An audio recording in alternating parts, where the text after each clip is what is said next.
Ankleshwar જીઆઈડીસીની Glenmark pharmaceuticals કંપનીમાં વર્ષ 2017માં દવાઓની ચોરીનો મોટો મામલો સામે આવ્યો હતો. પોલીસ તપાસમાં ખુલ્યું હતું કે કંપનીના પ્લાન્ટમાં ઉત્પાદન થતી એટોવેકન પાવડર બાબતે ઉત્પાદન રેકોર્ડમાં હેરફેર કરી 4 માસ દરમિયાન કિંમતી દવાઓ ચોરીથી બહાર કાઢવામાં આવી હતી. કંપનીના સિનિયર ઓફિસર અરવિંદભાઈ પાટણવાડિયા કંપનીના નિયમ મુજબ ઉત્પાદનમાં 5% સુધીની વેરિએશન સ્વીકાર્ય હોવાની જાણ રાખતા હતા. આ જાણકારીનો દુરુપયોગ કરી તેમણે આરોપીઓ તથા લેબરો સાથે મિલીભગત કરીને વાસ્તવિક ઉત્પાદન કરતાં ઓછું ઉત્પાદન બતાવી એટોવેકન પાવડર ચોરીથી બહાર કાઢ્યો હતો.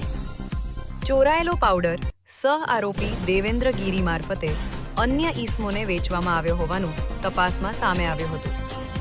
અત્યાર સુધીની તપાસ મુજબ કુલ 22.150 કિલોગ્રામ એટોવેકન પાવડર કિંમત 15,50,500 રૂપિયાની ચોરી કરી વેચાણ કરાયો હતું.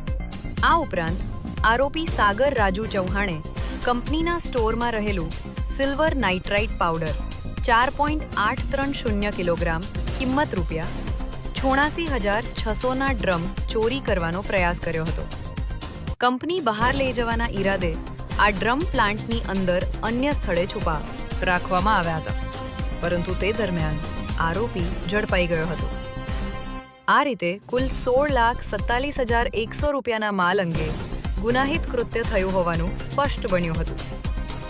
આ મામલે અંકલેશ્વર જીઆઈડીસી પોલીસ સ્ટેશનમાં ફરિયાદ નોંધાવવામાં આવી હતી.